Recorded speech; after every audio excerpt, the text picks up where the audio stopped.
Welcome back to the Morgan Streetman Show. Roxanne Wilder with you. Time to go out there. And I can already tell, Morgan, this is going to be one of those out there's that gives me a bit of anxiety. Well, we have been building to something here because I guess if you were to theme out our show today, the theme of the show would be mind control, which is a disturbing theme to me that seems to be more and more common, the efforts to control our minds in many different ways, both in terms of something very overt like media propaganda, but now you have to wonder, are there also some very covert ways through which they're trying to affect our minds and control our minds? And this brings me to remembering a patent that we've actually talked about on this show before, but it's a patent titled, quote, Nervous System Manipulation by Electromagnetic Fields from Monitors. And it's a patent from 2003. So that's, 16 years old almost now? Or actually is 16 years old because it was January 2003. So, and if you want to look this up on your own, first of all, it's fascinating that this technology even exists out there. And remember, by the time they've gone through to get the patent, the technology's already been perfected. This exists. That's why they've gone and gotten the patent on it. And it's patent 6506148. And it involves nervous system manipulation by electromagnetic fields from monitors. Now, have you ever seen like a TV station? The camera will show the picture of somebody with a monitor in the background and the monitor's flickering. All the time. Yeah, and yet when you sit at your home monitor, your monitor doesn't appear to flicker. Well, I've got your microphone is flickering right now. What do you call this, Pat George? I'm not sure what I'm dealing with here, but my microphone doesn't want to stay in the upright position. This is out there technology where your microphone just collapses when you're saying something people don't want you to talk about. Oh, I don't know. Maybe somebody's doing this to me. But in any event, so, the monitor itself is actually flashing. You just don't realize it when you're looking directly at it. And you can see this because when you watch the TV and you see a camera pan over a monitor and you see the flashing going on as the screen updates every, microsecond or whatever it is. That's a magnetic one, though, right? It's magnetic, not microwave? No. Don't worry about the – okay. Your monitor is producing electromagnetic energy. In other words, electricity is flowing through it. Where you have electricity, you have magnetism. So it's actually creating a small magnetic field. You just don't realize it. Now, this happens with all electronics.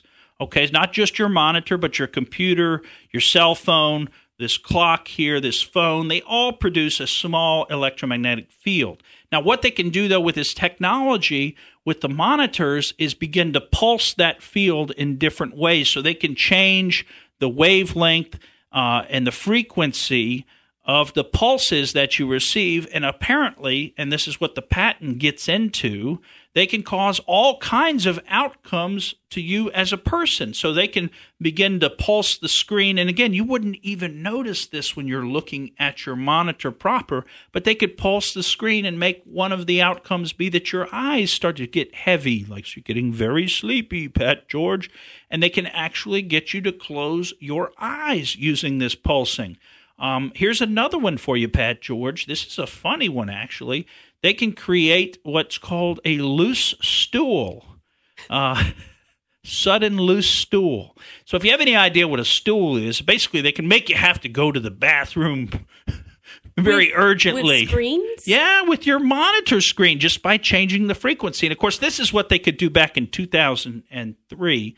And do you think that maybe they've continued developing this technology since then, or do you think they just, once they got the patent, they just put it on the shelf and haven't continued to develop it? Is this what they've been doing in Cuba and in... I'm glad you asked that, because obviously they've been doing something in Cuba. We've never quite figured it out exactly what's been going on, but the primary suspect is some kind of electromagnetic radiation that's being broadcast at the embassy. Okay. Again, could this be for purposes of causing people's brains to work in certain ways? I thought it was something like a gun, a ray gun, where they're shooting it just at a building, a certain building or an apartment complex. Sure. And all of these kinds of energy fields can be focused and targeted as well. Who's they?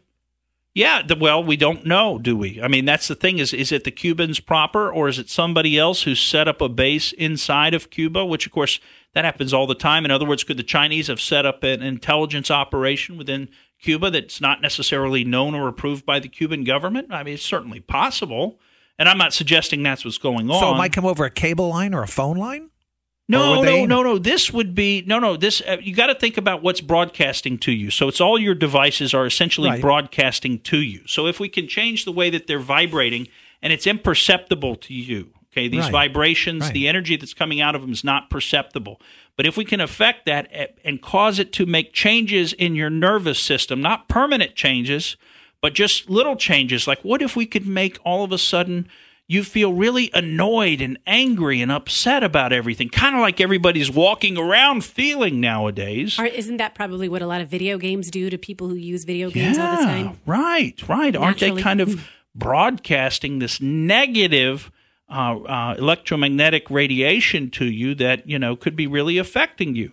Now, this technology, it doesn't stand on its own. They didn't just invent this out of whole cloth. I mean, this stands on a whole lot of preceding research, previous research that involved direct contact between the electromagnetic nodes and the person. So that would be like they would put essentially something in your seat. Now, it doesn't have to be direct as in like it actually touches your skin.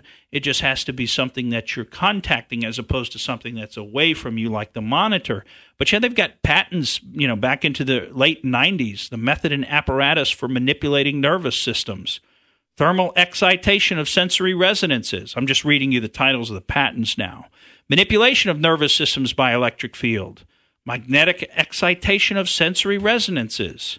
Subliminal acoustic manipulation of nervous systems. That's where they make you hear voices inside your head. Electric fringe field generator for manipulating nervous systems, and so on and so forth. So they've been investigating and perfecting how to use electromagnetic radiation for mind control purposes for well over 2 decades. And of course, this stretches back to the MK Ultra program where they were first starting to use drugs, remember, for mind control purposes, and they then morphed into using electromagnetic radiation.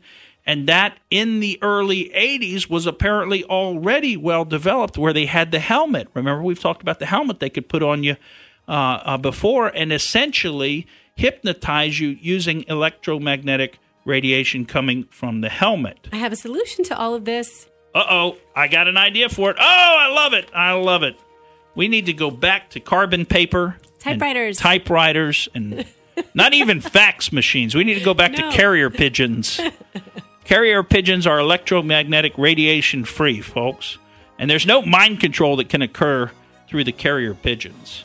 But in this world where everybody's telling us what to think anymore, isn't it nice to be able to just think for yourself and be free, to free your mind to think what you want to think, not what somebody's telling you to think, whether they be telling you verbally or through your screen. Folks, I'm Morgan Streetman, and that's the way I see it. Thank you for listening to the Morgan Streetman Show. We hope you enjoyed what you heard. And if you did, please click like and subscribe to help us out. And don't forget to exercise your brain at least once a week.